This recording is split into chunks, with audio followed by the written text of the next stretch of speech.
பெண் என்ற மைய அச்சை சுற்றி சுழல்கிறது இந்த உலகம்.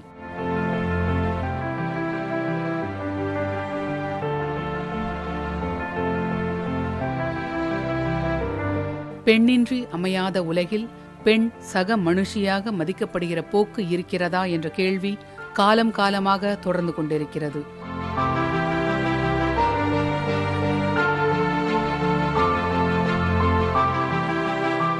அதிலும் கடுமையான பாதிப்புகளுக்கு உள்ளாகி அதிலிருந்து மீண்டு வந்த பெண்கள் மீதான நிராகரிப்பு ஏற்படுத்தும் வலி அதிகம்.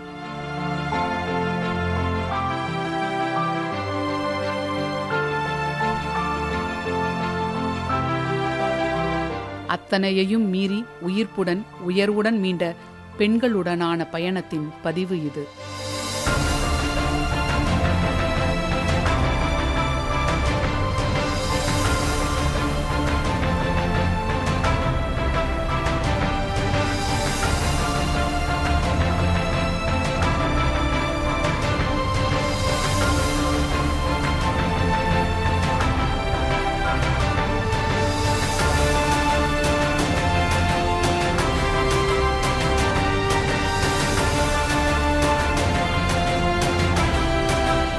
சிரிப்பும் கண்களில் துளிர்விடும் நம்பிக்கையுமாக இவர்கள் அமர்ந்திருப்பது சென்னை ராயப்பேட்டையில் உள்ள ஹெக்கின் பாதாம்ஸ் ரைட்டர்ஸ் கஃபே.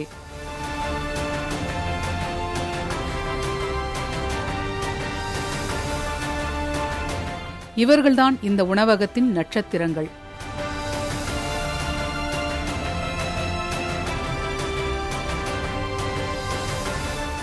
மனதிற்கு இதம் தரும் புத்தகங்களும் வயிற்றுக்கு இதம் தரும் உணவு வகைகளும் உள்ள இந்த இடம் உருவாக காரணமே இந்த பெண்கள்தான்.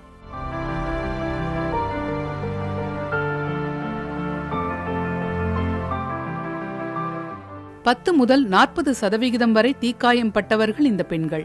இவர்களுக்கு மறுவாழ்வு அளிக்க முனைந்த பெண்களுக்கு எதிரான குடும்ப வன்முறைகள் தடுப்பு மற்றும் பாதிக்கப்பட்டோர் மறு வாழ்வுக்கான PCVC என்ற தன்னார்வ அமைப்பு, ஹார்ட்பிரட்ஸ் மகாதேவன் ஆகியோரின் முயற்சியால் இந்த ரைட்டர்ஸ் கஃபே கடந்த டிசம்பர் மாதம் உருவானது.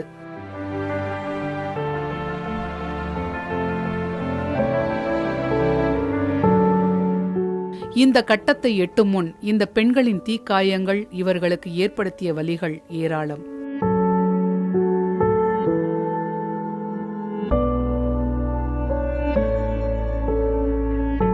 பர்ன்ஸ் ஆகி எனக்கு 5 வருஷம் ஆயிடுச்சு மேம். 4 வருஷம் நான் வீட்டில் தான் முடங்கி கிடந்தேன். நான் இதுமாரி ஆகாத போது நான் படிச்சுட்டு இருந்தேன். இதுமாரி பண்ணிக்கின பிறகு நான் வீட்டில் தான் இருந்தேன். ஒரு கம்பெனியில் வேலை செஞ்சிருந்தேன், பாக்ஸ் கம்பெனியில் வேலை செஞ்சுருந்தேன். அங்கே ஒரு 8 மாதமோ 7 மாதமோ தான் போயிட்டு இருந்தேன். ஆனால் அங்கே இருக்கிறவங்க எல்லாரும் நல்லா இருப்பாங்க. நான் மட்டும்தான் அதில் வித்தியாசமாக பார்ப்பாங்க என்னை மட்டும்தான். சாப்பிடும் போதும் சரி, உட்காரும் போதும் சரி, எந்த வேலை செஞ்சாலும் எனக்கு கஷ்டம் கொடுக்கக்கூடாதுன்னு நினைப்பாங்க. பாக்ஸ் எல்லாம் வேகமாக தூக்கின்னு போவாதம்மா அப்படின்னு சொல்லுவாங்க. அந்த மாதிரி எனக்கு பிடிக்கல. அங்கே ஒரு தனியாக பார்ப்பாங்க. எதனா விஷயம் அவங்களுக்குள்ளே பகிர்ந்துங்கன்னா கூட என்கிட்ட எதுவுமே, நான் ஒரு தனியாளாக தான் அங்கே வேலை செஞ்சேன். நமக்கு தேவை நம்மளோட கஷ்டம். அதனால நான் வேலைக்கு போயிட்டு இருந்தேன். நான் வீட்டில் இருந்தேன். இதுமாரி பென்ஸாக இருக்கும்போது வீட்லேயே தான் உட்காந்துருந்தேன்.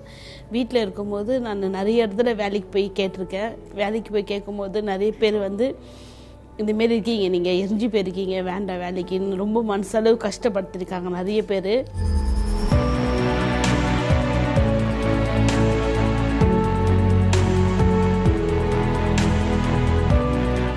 ஒரு சொல் வெல்லும், ஒரு சொல் கொல்லும் என்பார்கள். அப்படி சொல்லால் காயப்பட்டு தீக்குளித்தவர்கள், தீ விபத்துகளில் தப்பி பிழைத்தவர்கள், குடும்ப வன்முறைக்கு ஆளாகி தீ வைக்கப்பட்டவர்கள் என இவர்கள் ஒவ்வொருவரின் பின்னும் ஏராளமான வலி நிறைந்த கதைகள் நிறைந்திருக்கின்றன.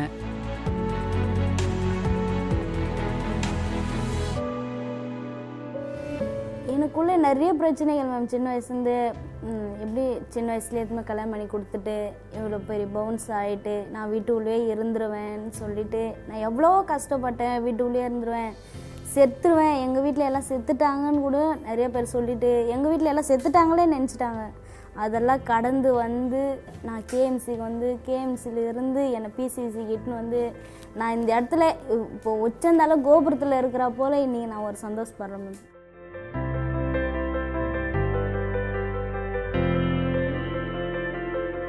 இந்த மாதிரி ஆயிடுச்சு எல்லாமே. முன்னால் எங்கள் வீட்டில் எவ்வளோ சொல்லியிருப்பாங்க, எங்கள் அம்மா எங்கள் அப்பா, முன்னால் எதுவுமே செய்ய முடியாது, இனிமேல் நீ வேஸ்ட்டு இப்படி தான் சொல்லி என்கரேஜ் பண்ண அந்த மாதிரி பேரண்ட்ஸ் கிடையாது. கிராமம் ஃபுல்லாக இனி இருந்து என்ன பிரயோஜனம் அப்படி சொல்லி தான் நிறைய பேர் என்னை பார்க்குறவங்க, என்னை சுற்றி எங்கள் சொந்தக்காரங்க எல்லாருமே நீ வேஸ்ட்டு கோமலா அப்படி தான் சொல்லி எல்லாருமே பார்த்துருக்காங்க.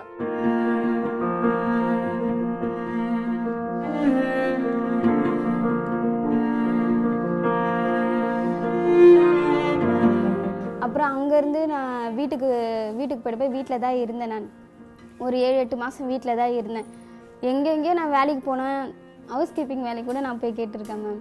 அது கூட இல்லைன்னு எங்களுக்கு இதுமாரி பேர்ன்ஸ் ஆகிருக்கு அப்படின்னு தான். ஆனால் பார்த்து ஃபோன்லலாம் சொல்லுவாங்க நாளைக்கு வாங்க அப்படின்னு சொல்லியிருக்காங்க. ஆனால் போய் கேட்டால் வேலை இல்லைன்னு தான் சொல்லியிருக்கிறாங்க.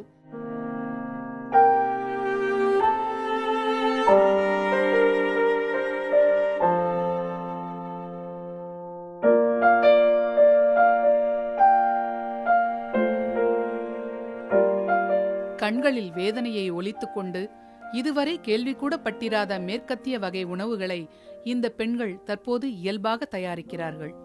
ஒவ்வொருவரும் ஒவ்வொரு உணவு தயாரிப்பில் தேர்ச்சி பெற்றிருக்கிறார்கள்.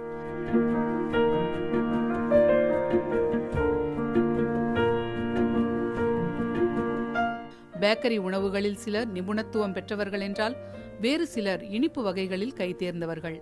இன்னும் சிலர் காஃபி தயாரிப்பு என தங்கள் தரப்பில் நல்ல தேர்ச்சி பெற்றவர்களாக இயங்குகிறார்கள்.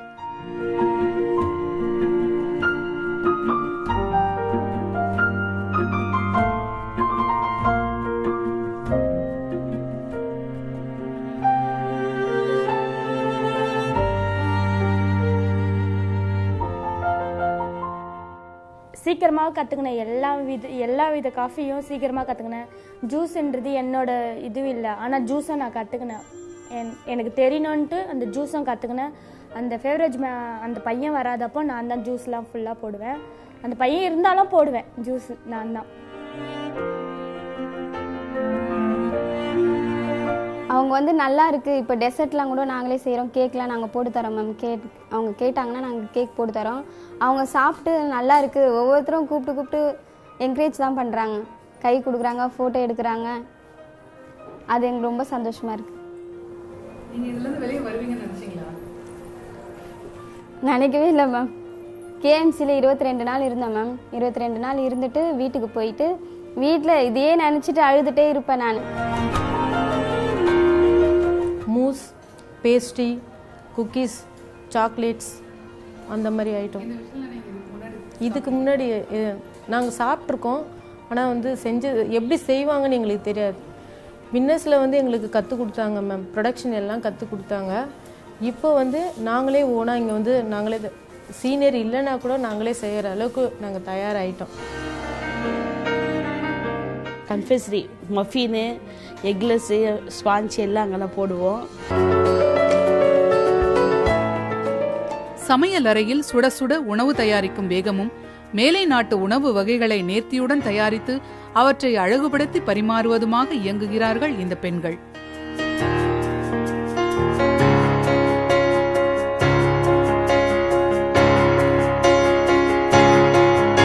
இங்கு வரும் முன் 4 மாத காலம் பேக்கிங் உள்ளிட்ட அனைத்து விதமான பயிற்சிகளும் இவர்களுக்கு வழங்கப்பட்டுள்ளன. மேலும் சுவிட்சர்லாந்து நாட்டிலிருந்து வரவழைக்கப்பட்ட சமையல் கலைஞர்களின் சிறப்பு பயிற்சியும் இந்த பெண்களுக்கு புதிய உத்வேகத்தை அளித்திருக்கிறது.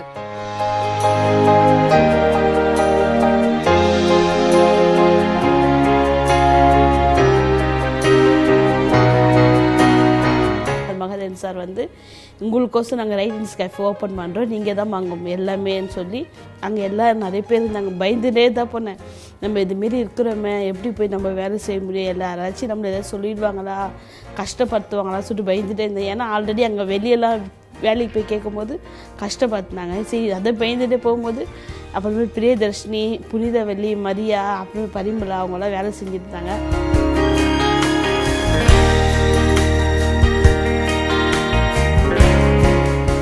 அங்கே என்னை ட்ரைனிங் அனுப்புனாங்க. கேக் ஷேப்பு, மஃபின்னு எல்லாமே அங்கே கற்றுக்கிட்டோம். 3 மாதம்தான் அங்கே நான் வேலை செஞ்சேன். அதுக்கடுத்து ஜாராவில் அங்கேயே எங்களோட சேரை அனுப்பிச்சார், ஜாரா பாரில். சோழா ஹோட்டலாண்டு இருக்குது. அங்கே போய்ட்டு அங்கே 2 மாதம் கட்டிங் அது எல்லாமே கொஞ்சம் கற்றுக்கினா அப்புறம் ரைட்டர்ஸ் கேஃபேன்னு எங்களுக்காகவே இது ஆரம்பித்தாங்க. இந்த இடத்துல நாங்கள் ஒண்டி தான், மீதி பேர் ஜென்ஸுங்கெல்லாம் இருக்காங்க. எங்களை ஒரு என்ன சொல்கிறது உங்களுக்கு, நாங்கள் தான் அங்கே முக்கிய காரணம். எல்லா இடத்துலையும் கிச்சனில் 2 பேர், கன்ஃபெஷனரியில் 2 பேர், பேக்கரியில் 2 பேர், காஃபியில் லைவாக காஃபி போடுறதுக்கு.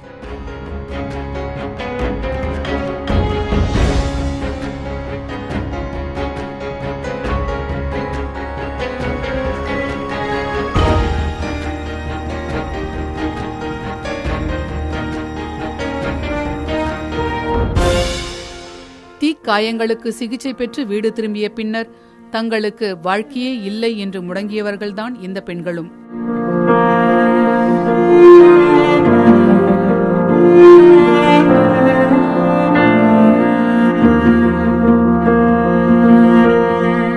ஊசியாய் குத்தும் வார்த்தைகள், உருக்குலைந்த வடிவம், இளமையில் தொலைத்த அழகு, உள்ளாராத தீப்புண்ணின் வடுக்கள், இவையெல்லாம் உந்தித் தள்ள இப்படி ஒரு உயரத்தை எட்டியிருக்கிறார்கள் இவர்கள்.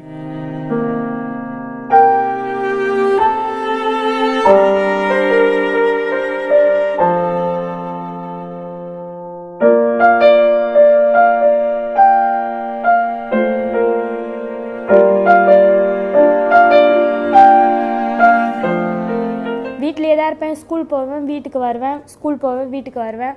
4 பேர் யாருன்னே தெரியாது எனக்கு. இன்ன வரைக்கும் இந்த வெள்ளைக்காரங்கிட்டலாம் பேசுனது கூட இல்லை மேம், ப்ராமிஸாக. ஆனால் இங்கே வந்து எனக்கு இங்கிலீஷே தெரியலனா கூட வெள்ளைக்காரங்கிட்ட பேசுகிறாங்க. நாங்கள் கண்ணாடி முன்னாடி நிற்கவே நான் பயப்படுவேன் மேம். ஒரு நாய்க்குட்டி வந்து என்கிட்ட ஒரு மாதிரி இது பண்ணாலே ரொம்ப பயம் வரும். அப்போது எனக்கு இது மாதிரி ஆகிட்டு, அப்போது அம்மா கிட்ட பேச மாட்டேன், கோவமாக பேசுவேன்.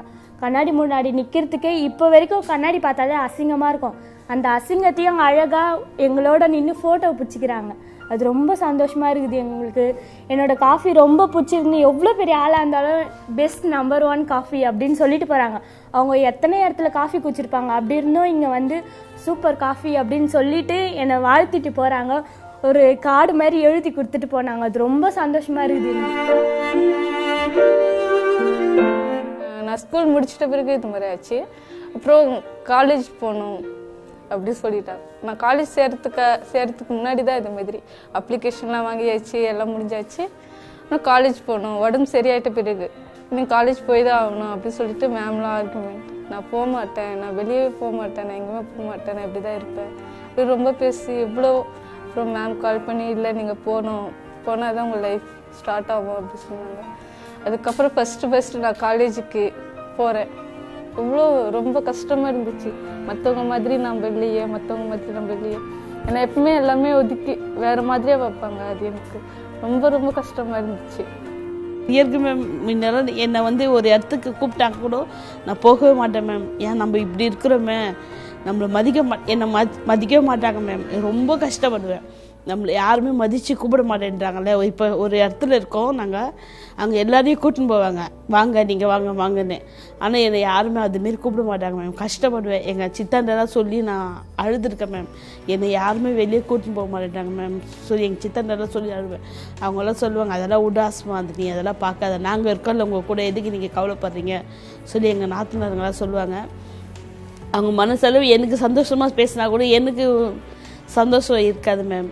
அது ரொம்ப கஷ்டப்பட்டேன். ஆனால் இங்கே வந்து ரைட்டர்ஸ் கேஃபில் வந்து அன்றைக்கே எங்களை எல்லாருமே கட்டிப்பிடிச்சி முத்து சில்கி மேம் வந்து எங்களை கட்டிப்பிடிச்சி முத்தம் கொடுத்து சுவிட்சர்லாந்து வந்து அவங்க எல்லாருமே ரொம்ப அவங்கள தான் ரொம்ப லைக் பண்ணேன் மேம். ஏன்னா அந்தளவுக்கு எங்களை அவ்வளோ இது பண்ணாங்க, என்கரேஜ் பண்ணாங்க. இப்போ வந்து என்னை யாருமே எங்கள் வீட்டிலன்னா யாருமே மதிக்கவே மாட்டாங்க மேம். அட்லீஸ்ட் எங்கள் குடும்பத்தாளுங்களே என்னை வந்து ஃபஸ்ட்டு என்னை மதிக்கவே இல்லை. ஆனால் இன்னைக்கு என்னென்னா நான் சம்பாதிக்கிறேன், நான் என்னுடைய லெவலில் வேறு மாதிரி மாறிடுச்சு. அதனால் வந்து என்னை வந்து எவ்வளோ பாராட்டுறாங்க, என்னை வந்து 4 பேர் மதிக்கிறாங்க. ஊருக்கு போனால் அது அவங்க வீட்டில் ஃபேமிலி கொளுத்திட்டாங்க அப்படின்னு என்னை வச்சு இன்னும் ஒதுக்குனாங்க. இன்றைக்கி அவங்க ஒதுக்குணுங்களே என்னை வந்து என்னம்மா எப்போம்மா ஊர்லேருந்து வந்த அப்படின்னு சொல்லி என்கிட்ட வந்து நெருங்கும்போது எனக்கு ரொம்ப ரொம்ப சந்தோஷமாக இருக்குங்க. நான் நினச்சேன், ஏன் என்னால் இருக்க முடியாது, என் குழந்தைங்களோட நான் வாழ முடியும் தனியாக, எப்படியாவது எந்த வேலை செஞ்சாவது என் குழந்தைங்கள நான் காப்பாற்றணும். ஆனால் இந்த முடிவெல்லாம் எடுக்கக்கூடாதுன்ற மைண்ட் செட்டப் மட்டும் எனக்கு எப்பயும் இருக்குது. சொல்கிறதுக்கு அசிங்கமாக இருக்குது. இதெல்லாம் வந்து தயக்கமாக நினைக்கிறாங்க. இதை தயக்கமாகவே நினைக்கக்கூடாது. நம்ம அதை வெளிக்காட்டி நடத்தினாதான் அவங்க அந்த தப்பை உணருவாங்க. அதுலேருந்து அவங்க வெளியே வரவும் முடியும். அந்த சங்கடத்துலேருந்து அவங்க வெளியே வரவும் முடியும். சொன்னாதான் தெரியும் அதோட இது. நம்ம உள்ளே வச்சுருந்தோன்னா அந்த கஷ்டமே நம்மளுக்கு பெரிய பாதிப்பை ஏற்படுத்தும். அது இன்னும் அது நடந்ததுன்னு அதை தான் யோசிப்போம். அது அப்போவே நம்ம வெளிப்படுத்தி அந்த தப்பை உணர வச்சோம்னா நம்மளுக்கும் பாதிப்பு இருக்காது, அந்த தப்பை அவங்களும் உணருவாங்க.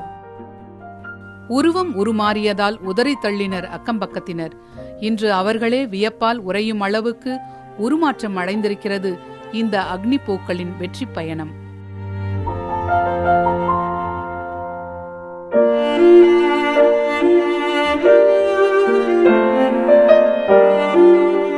நம்மளாலேயும் எல்லாமே முடியும். எவ்வளோ பேர் எவ்வளோ சாதிச்சிருக்காங்க பெண்கள் எல்லாருமே. அந்த மாதிரி நம்மளாலேயும் எல்லாம் முடியும்.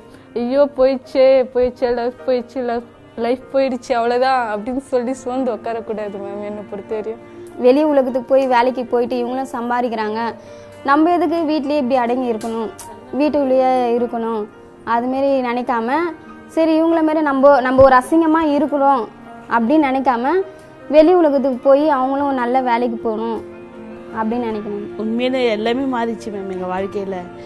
வந்து உள்ளவே அடங்கி இருந்தோம். சரி நம்மளால அவ்வளோதான் வேஸ்ட்டு, இதுமாரி ஒரு பொருள் நம்ம வாங்குறோம், அழுவி போயிடுச்சுன்னா அதை தூக்கி தான் நம்ம அவுட் பண்ணுறோம். அந்தமாரி தான் என் வாழ்க்கையை நான் நினச்சிட்டு இருந்தேன். ஆனால் இப்போ இல்லை, என்னால் ஃப்ரெஷ்ஷாக இருக்கோம். நாங்கள் இப்போ மனசுலேருந்து இருந்தால் அழகு இருக்குது, வெளித்தோற்றம் வந்து அழகு இல்லை. நம்மளுக்கு அகத்தின் அழகு தான் தேவை, முகத்தின் அழகு தேவையில்லை.